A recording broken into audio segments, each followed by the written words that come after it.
미국의 정치가이자 과학자이기도 하고 저술가이기도 한 벤자민 프랭클린은 18세기에 살았던 인물입니다. 그는 필라델피아라고 하는 도시에서 살고 있었는데요. 그는 자신이 살고 있는 이 도시에 무엇인가 선한 일을 하고 싶은 그런 갈망을 품고 있었던 사람입니다. 내가 살고 있는 도시에 나로 인해서 무엇인가 좋은 일이 일어날 수 있었으면 좋겠다, 그런 바람을 가지고 그런 생각을 품고 있었는데 어느 날 그는 시장에 가서 아름답고 좋은 등 하나를 사옵니다. 그리고 선반을 만들어 그 문 밖에 그 선반을 설치를 하고요, 그 선반 위에다가 새로 사온 그 등을 올려 놓았습니다. 저녁이 되자 그 등에 불을 밝혀 두었습니다. 벤자민 플랭클린의 행동을 사람들은 의아하게 생각했습니다.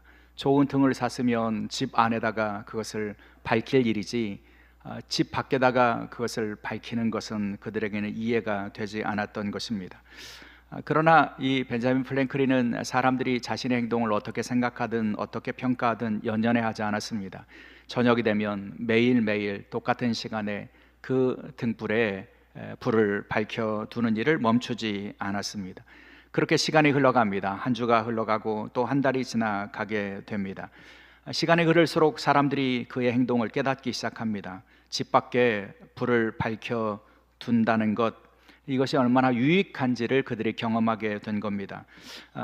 벤자민 플랭클린이 밖에 밝혀둔 그 등불 덕분에 그 집 앞을 지나가는 사람들이 돌부리에 걸려 넘어지지 않게 되었고요, 또 멀리서 그 마을을 찾아오는 사람들이 그 불빛을 보면서 마을의 방향을 분간할 수 있게 되었던 것입니다.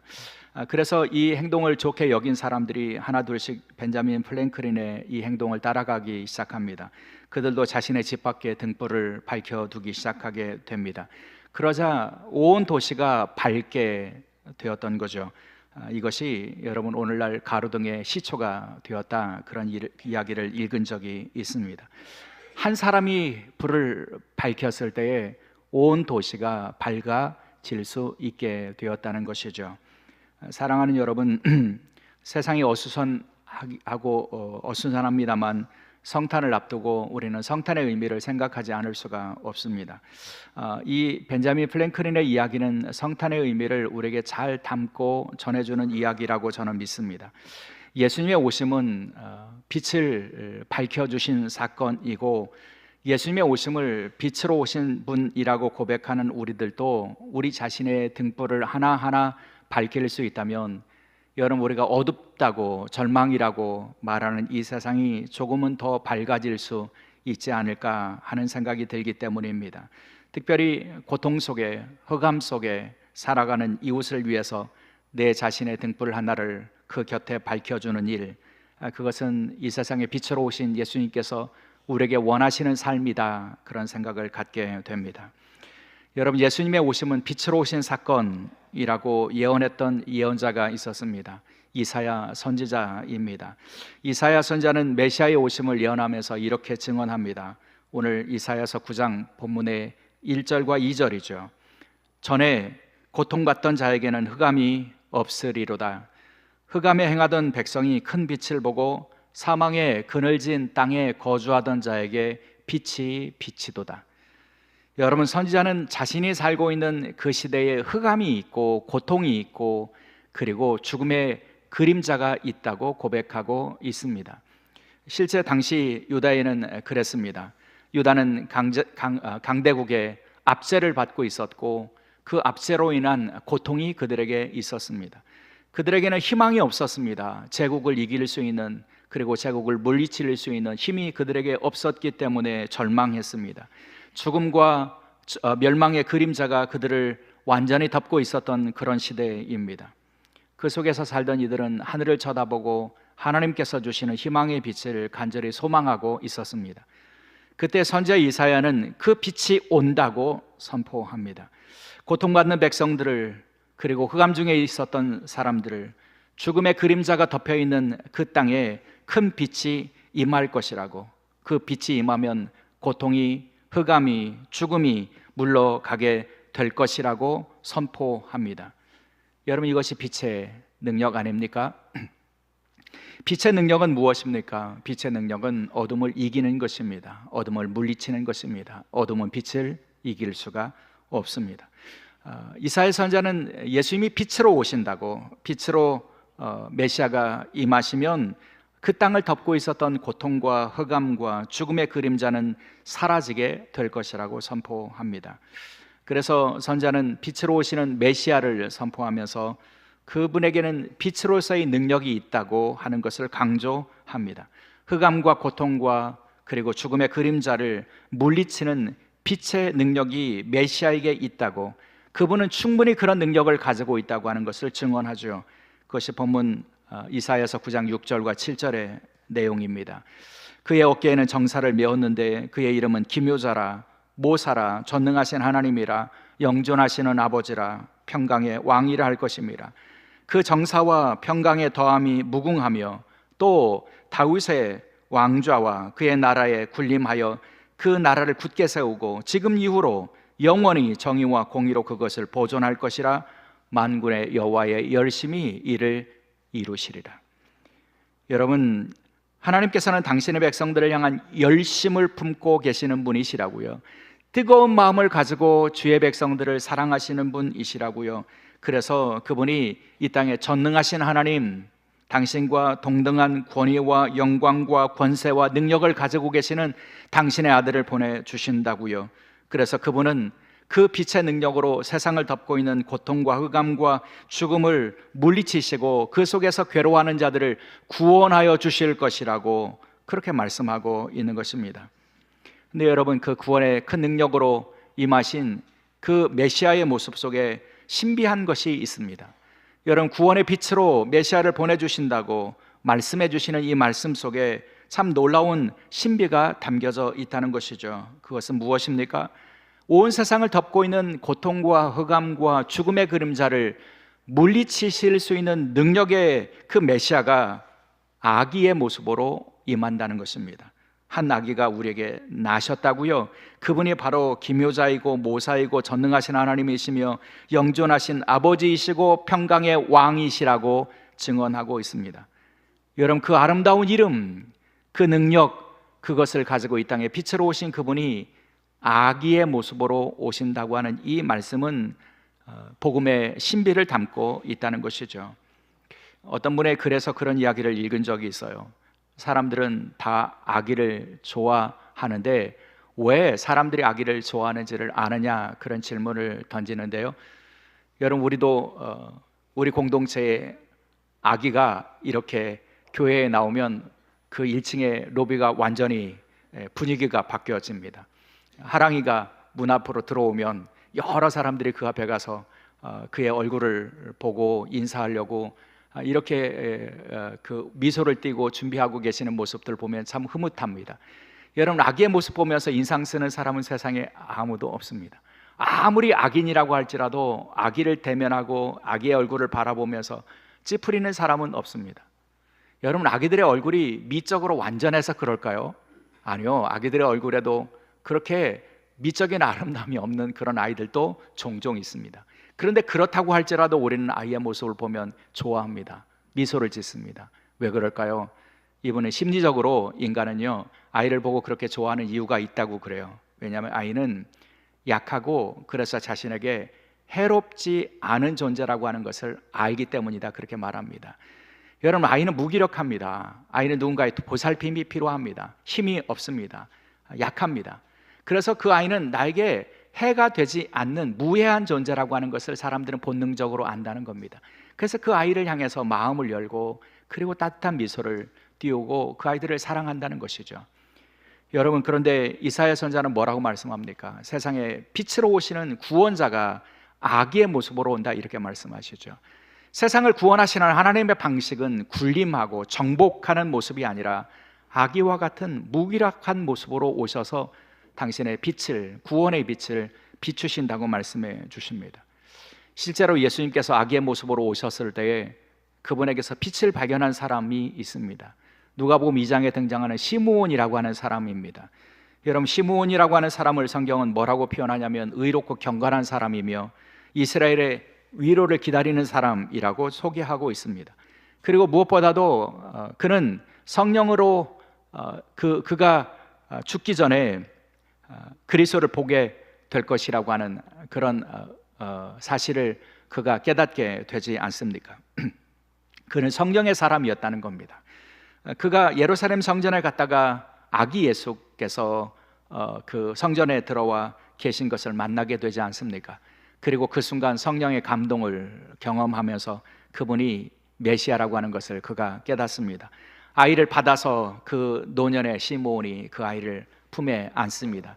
그리고 하나님 앞에 찬양하는 내용이 누가복음 2장에 담겨 있는데 이렇게 노래합니다. 내 눈이 주의 구원을 보았사오니 이는 만민 앞에 예비하신 것이요 이방을 비추는 빛이요 주의 백성 이스라엘의 영광이니이다. 여러분, 아기에 불과한 그런 분이십니다. 그런데 그 아기를 안고 뭐라고 고백합니까? 내 눈이 구원을 보았습니다. 구원자를 보았습니다. 그분은 이방을 비추는 빛으로 오신 분이십니다. 이렇게 고백하고 있다는 것이죠. 이방은 여러분 어떤 땅입니까? 어둠의 땅 아닙니까? 죄악이 가득한 땅 아닙니까? 죽음이 있는 곳 아닙니까? 근데 그 이방의 땅을 비추는 빛이 그 아기 예수에게 있다고 시므온은 노래하고 있습니다. 빛으로 오신 분이시라는 그런 증언이죠. 그렇게 세상의 빛으로 오신 예수님, 그 예수님을 세상의 빛이라고 소개한 분이 또 있죠. 사도 요한입니다. 오늘 요한복음 1장의 본문에 보면 9절에 이렇게 증언합니다. 참빛 곧 세상에 와서 각 사람에게 비추는 빛이 있었다. 참빛이 세상에 왔다 이렇게 증언하고 있는데요, 여기 참빛이라고 하는 이 표현에서 참되다 라고 번역되는 이 단어는 헬라어 단어는 알레데스입니다. 이 알레데스라고 하는 이 말의 본래 의미는 진짜, 믿을 만한, 완전한 그런 의미를 가지고 있습니다. 그러니까 참빛이라고 하는 이 참의 반대말은 거짓이 아니라 불완전하다라고 하는 것으로 읽어야 한다는 것입니다. 세상에 온 수많은 빛이라고 자처하는 사람들, 그리고 문화, 그들이 만들어 놓은 산물들, 그것은 불완전한 빛에 불과하다는 것입니다. 예수님이야말로 완전한 빛으로 오셨다는 그런 말씀이죠. 그래서 그 완전한 빛의 능력을 가지고 세상에 있는 어둠을 불완전하게 몰아내는 것이 아니라 완전하게 몰아내고 세상에 있는 고통과 죽음의 그림자를 완전하게 몰아낼 수 있는 능력이 주님께 있다는 것입니다. 그 주님이 주시는 빛의 능력을 우리가 경험하기를 원한다면 우리에게 필요한 것이 있는데 그 빛을 영접하는 것입니다. 믿고 영접하는 것이죠. 참빛이신 예수님을 믿고 영접하면 그들도 빛의 능력을 얻을 수 있다는 것입니다. 그래서 그 사도 요한은 이렇게 증언하고 있습니다. 본문 12절인 말씀인데요, 영접하는 자 곧 그 이름을 믿는 자에게는 하나님의 자녀가 되는 권세를 주셨다. 여러분, 하나님의 자녀가 되는 권세를 얻기를 원한다면 전제되는 것이 있다는 겁니다. 영접하는 사람, 영접한다는 것은 믿고 받아들인다는 것입니다. 참빛으로 오신 주님을 믿고 영접하여 받아들여서 그분이 주시는 빛으로 내면을 밝히는 사람들, 그런 사람들이 하나님의 자녀가 되고 빛의 자녀가 되는 권세를 얻을 수 있다는 것입니다. 그런 사람들이 빛 가운데 걸어갈 수 있게 되고 빛의 능력을 통해서 우리를 괴롭히는 고통과 죽음과 흑암을 이길 수 있는 능력을 얻게 된다고 말씀하고 있습니다. 여러분, 우리가 일상에서 경험하는 그런 질서들 아닙니까? 밖에 아무리 해가 중천에 떴어도요, 두꺼운 커튼으로 창문을 가려놓으면 집 안에는 여전히 어둡게 되어 있습니다. 여러분, 밖에 있는 그 밝음이 집 안으로 들어오려면 우리는 먼저 일어나서 그 두꺼운 커튼을 열어 젖혀야 합니다. 그래야 빛이 들어오게 되어 있다는 겁니다. 여러분, 영적으로도 마찬가지라고 말씀합니다. 빛으로 오신 그분을 믿고 영접하는 사람들이 하나님의 자녀가 되고 빛의 자녀가 되고 그분이 주시는 빛의 능력을 가지고 우리를 괴롭게 하는 고통과 흑암과 죽음의 그림자들을 이길 수 있는 사람들이 될 수 있다는 거죠. 이것이 구원이라고 말씀해 주시는 겁니다.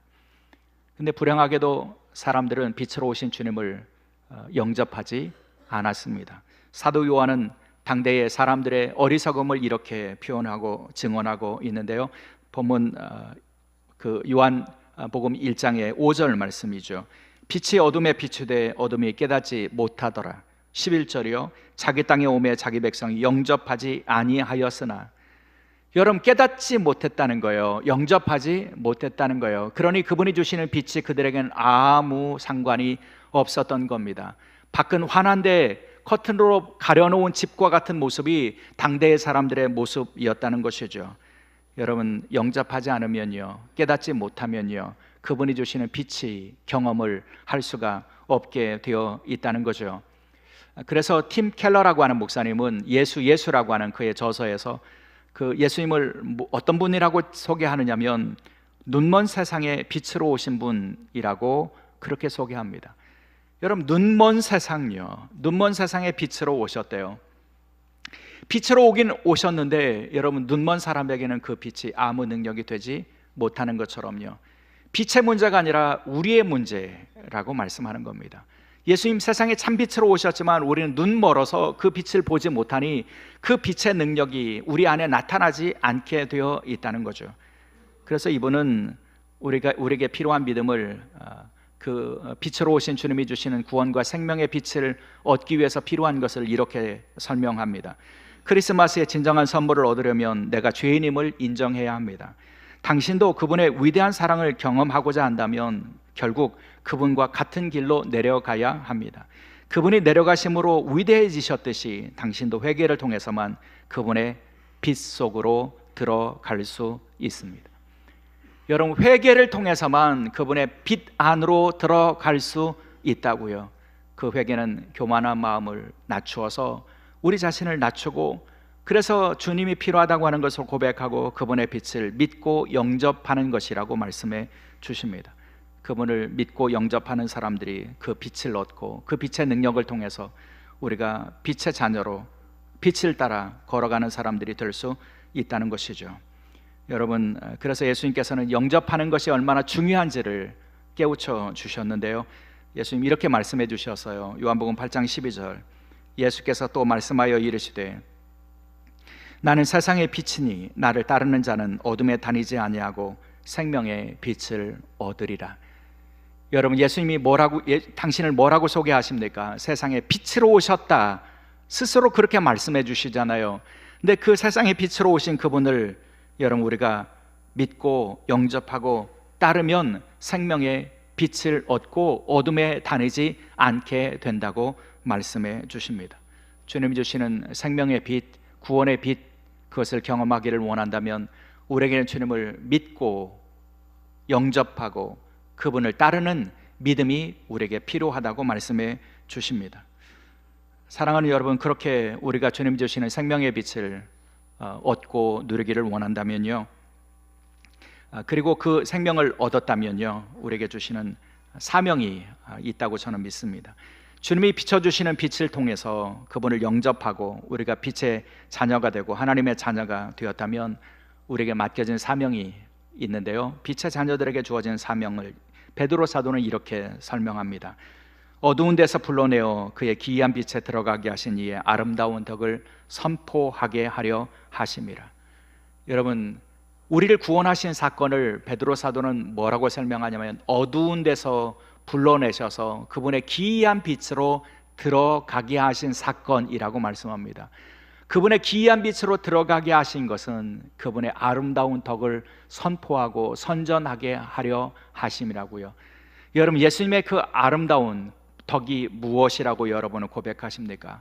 우리가 선포하고 선전해야 될 그분의 아름다운 덕은 무엇일까요? 저는 사랑이라고 믿습니다. 그분이 사랑으로 이루신 구원의 사건을 우리가 증언하고 선포하게 하시기 위하여 우리를 더 이상 어둠에 속하지 않고 그분의 기이한 빛에 들어가게 하셨다는 것입니다. 그렇다면 우리도 그분의 아름다운 덕을 선전하는 길은 우리의 빛으로 오신 주님이 우리에게 주신 빛을 누군가에게 나누는 일이라고 할 수가 있겠습니다. 벤자민 프랭클린이 처음에 그의 등불을 밖에 밝혀두었을 때에 그 본을 받은 이웃들이 따라함으로 온 마을이 밝아지게 된 것처럼요, 세상에 빛으로 오신 예수님, 그 빛을 받아들이고 그 빛 안에서 있는 우리도 우리의 작은 빛을 비추어 드릴 때에, 빛의 자녀답게 살아갈 때에 우리를 통해서 세상이 밝아질 수 있게 된다는 것입니다. 이것이 주님께서 세상의 구원을 이루어 가시는 방식이라고 하는 그런 말씀이죠. 지난 주간에 우리에게 위로가 되는 순간이 있었는데요. 한강 작가가 노벨 문학상 시상식에서 수상하는 감격적인 장면을 우리가 보았습니다. 시상식을 마치고 강연이 있었는데요. 그 강연의 내용을 제가 주의 깊게 처음부터 끝까지 들었습니다. 그분이 강연을 시작하면서 가장 첫 문장에서 무엇을 얘기했냐면, 그 강연의 그 제목을, 주제를 이야기했는데, 혹시 여러분 기억하십니까? 그 강연의 주제가 빛과 실이었습니다. 작가는 자신이 글을 쓰는 그런 사람으로 살아오는 동안 자신이 계속해서 되뇌일 수밖에 없었던 그런 질문이 있었다고 소개했는데요. 그것은 우리가 살아가는 세계가 왜 이토록 폭력적이고 고통스러운가 하는 질문이었습니다. 동시에 우리가 살아가는 세상은 왜 이토록 아름다운가 라고 하는 양립하기 어려운 두 가지 질문이 자신의 내면에 있다고 소개했습니다. 또 하나, 인간에 대한 그분의 상반된 이해를 소개했는데, 인간은 잔혹하면서 존엄한 존재라고 하는 것을 어떻게 설명할까 하는 질문이 그에게 있었다고 그렇게 이야기를 합니다. 이분이 세계에 대한 인식을 그렇게 하게 된 계기를 1980년 광주의 경험이었다고 소개했습니다.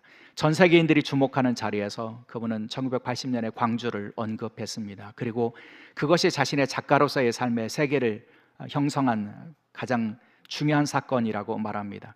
그 1980년에 광주에서 그 광주의 경험을 통해서 세계가 왜 이토록 폭력적이고 고통스러운가 하는 질문을 얻었고, 동시에 그 자리에서 세상은 어떻게 이토록 아름다운가 라고 하는 질문도 함께 얻었다고 소개합니다. 그분이 그 경험을 할 수 있었던 것은 1980년 광주에서 일어났던 인간이 인간이기를 포기한 것 같은 폭력적인 현장을 보았기 때문입니다. 곤봉으로 시민을 내려치고, 칼로 시민을 찌르고, 총으로 쏘고, 군홧발로 짓밟는, 인간이 인간에게 해서는 안 되는 그 폭력적인 모습을 보면서 작가는 충격을 받았고, 그래서 이 세상이 어떻게 그렇게 폭력적이고 고통스러운가 하는 질문을 얻었다, 그렇게 얘기했고요. 그런데 동일한 자리에서 그분은 또 이 세상이 얼마나 아름다운가를 보았다, 이렇게 소개하는데, 그렇게 아름다움을 보았던 그런 자리는 그 피 흘려 쓰러진 사람을 위해서 자신의 피를 나누기 위해서 헌혈의 줄이 그 병원 앞에 줄지어 서 있는 모습을 보면서 인간은 그렇게 아름다운 세계를 구성하는 존재라고 하는 것을 알았다, 그렇게 소개하죠. 그래서 작가로 살아가는 동안 그 자신에게 그 폭력적이고 고통스러운 그런 세계와 동시에 아름다운 세계를 어떻게 설명할 수 있을까 하는 것이 작가 정신이라고 그런 소개하고 있습니다. 그러면서 그 폭력적이고 고통스러운 세계를 아름다운 세계로 바꿀 수 있는 것이 무엇일까? 저는 그 작가가 사랑이라고 제시하고 있다고 들었습니다. 그래서 그분은 사랑의 능력을 이야기하기 시작하는데요. 그것을 위해서 그분은 어린 시절 그가 썼던 일기장을 발견하고, 일기장에 적혀 있었던 시를 다시 읽었던 그 경험을 소개합니다. 어린 시절, 아마 작가가 12살이라고 소개했던 것 같은데요, 자신의 일기장에 그 소녀가 적어놓았던 시 가운데 이 부분을 그가 인용을 하죠. 사랑은 어디에 있을까? 사랑은 가슴과 가슴을 이어주는 금실에 있지. 사랑은 사람의 가슴과 사람의 가슴을 이어주는 금실이라고 그 어린아이가 적었는데, 작가는 그 오랜 시간이 지난 다음에도 그 자신의 이야기를 다시 인용하고 있습니다. 사랑은 사람과 사람의 가슴을 연결하는 금실과, 눈에 보이지 않는 금실과 같은 것이라고요. 그런 금실을 통해서만 세상이 아름다워질 수 있다고 말합니다. 그러면서 사람의 가슴과 가슴을 이어주는 사건이 왜 중요한지를 그의 어린 시절 또 다른 기억을 통해서 설명하는데, 어린 시절 그가 그 여름의 비를, 갑작스러운 비를 피하기 위해서 처마 밑에 몸을 피하던 그 순간을 그가 소개합니다. 처마 밑에 비를 피하는 자신의 길 건너편에 자신과 똑같이 처마 밑에 비를 피하는 사람들의 모습을 그가 보았고, 그들과 눈이 마주치는 순간 그는 놀라운 것을, 아주 큰 사실을 깨달았다고 그는 고백하는데, 길 건너편 저쪽에 있는 사람도 역시 자신의 삶에 1인칭으로 살아가는 존재이구나, 세상에 수많은 사람들이 자신의 삶을 1인칭으로 살고 있구나라고 하는 것을 어린 시절에 깨달았다, 그렇게 이야기합니다. 이게 무슨 말입니까? 세상에 있는 수많은 사람들이 다 누구도 대신할 수 없는 자신의 고유한 그런 존엄성을 가지고 살아가는 존재들이라고 하는 것을 알게 되었다는 거죠. 그러니 그 존엄성을 받아들이고 그 대상과 사랑과 사랑의 금실로 연결하는 것, 이것이 세상을 아름답게 만들어가는 일이라고 그분은 소개하고 있는 것입니다. 동시에 이 폭력적이고 고통스러운 세상을 아름답게 만드는 길을 그분은 사랑이라고 말하면서, 그것은 고통하는 사람들의 곁에 등불을 켜주는 일이라고 그는 소개하고 있습니다. 고통과 흑암에 있는 세상에 빛으로 오신 예수님처럼요, 아직도 고통과 흑암 속에 있는 사람들을 향해서 다가가서 그 고통에 공감해주고 그 곁에 나의 작은 등불을 하나 켜두고서 함께 해주는 것, 이것이 바로 사랑이라고 소개하고 있다는 겁니다. 그래서 작가는 자신의 강연에서 소년이 온다의 첫 장면을 소개합니다. 여러분, 소년이 온다라고 하는 이 작품의 첫 장에는 주인공이 상무대에 있는 시신 보관소에서 있었던 그런 장면을 소개하지 않습니까? 그 장면에서 여러분 혹시 보셨는지 모르겠습니다만, 작가가 강조하는 것이 있었다고 본인의 입으로 이야기했는데, 그것은 등불이었습니다. 촛불이었습니다. 곳곳에 그 낡은 음료수병 위에 촛불을 밝혀두는 일을 작가가 계속하는 그 장면을 의도적으로, 누군가 죽어가는 사람들, 죽음의 자리에, 고통의 자리에 촛불 하나를 밝히는 것, 이것이 얼마나 소중한 일인가를 이야기하고 싶었다 이렇게 이야기합니다. 결국 작가는 이 고통스럽고 그리고 폭력적인 세상을 아름답게 만드는 것은 사랑인데, 그 사랑은 하나는 누군가를 향해서 작은 빛을 비춰주는 것, 또 하나는 가슴과 가슴을 이어주는 금실을 만들어 가는 것이라고 그분은 제시하고 있었습니다. 사랑은 여러분, 예수님께서 이 땅에 빛으로 오셨다고 하는 것은 하나님의 열심이라고 말씀하고 있습니다. 사랑의 뜨거움을 가지고 그렇게 구원의 사건을 이루셨다고. 근데 그 구원의 사건의 본질은 빛으로 오시는 것이라고. 흑암 중에 있는 사람들, 고통 중에 있는 사람들, 죽음의 그림자에 덮여 살아가는 이들을 향해서 그들에게 곁에 빛을 밝혀두는 것이 메시아를 보내셔서 구원을 이루시는 사건이라고 소개합니다. 그리고 그 구원자로 오신 참빛이신 그분은 우리를 향해서 너의 작은 빛을 세상에 비추라고 말씀해 주십니다. 이것이 성탄의 절기에 우리가 기억해야 될 구원의 신비이고 진리라고 저는 믿습니다. 제가 좋아하는 찬양 중에 이런 가사가 있습니다. 내 가는 길만 비추기보단 누군가의 길을 비춰주기를, 이런 가사가 있어요. 내 가는 길만 비추는 것이 우리의 인생의 목표가 아니라 누군가의, 내 곁에 있는 누군가의, 특별히 아파하고 고통하며 흑암 중에 있는 사람들의 곁에 빛을 하나 밝혀두고 그 곁에서 함께 서 있는 일, 이것이 빛의 자녀, 하나님의 자녀의 모습이 될 수 있어야 한다는 의미라고 저는 믿습니다. 성탄의 계절에 여러분, 여러분의 주변에 빛이 필요한 사람들에게 작은 등불을 들고 그들의 곁을 지켜주는 그런 빛의 자녀로 살 수 있기를 주의 이름으로 축원합니다. 여러분 곁에 고통하는 사람들의 가슴과 가슴을 금실로, 사랑의 금실로 이어가는 사명을 감당할 수 있는 주의 백성들이 될 수 있기를 주의 이름으로 축원합니다. 기도하시겠습니다.